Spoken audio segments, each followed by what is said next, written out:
धीरे धीरे बोलै रे मजनुआ सुतल छै माई जाग जेते रे। अरे मी कहाँ जाइ छी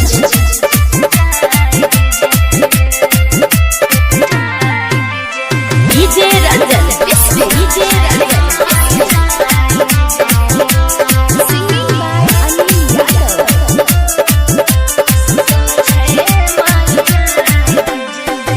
लागे छो संचरा कर छगो सवार रे चुम्मा के फेरा में अनिल फोरई भी कपार रे।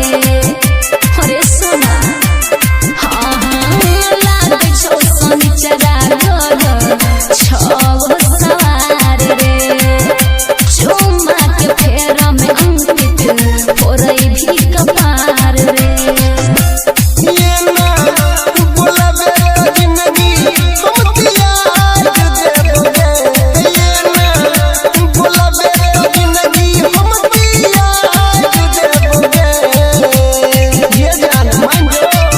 धीरे धीरे बोलै रे मजनुआ सुतल छै माई जाग जेते रे। धीरे धीरे बोलै रे मजनुआ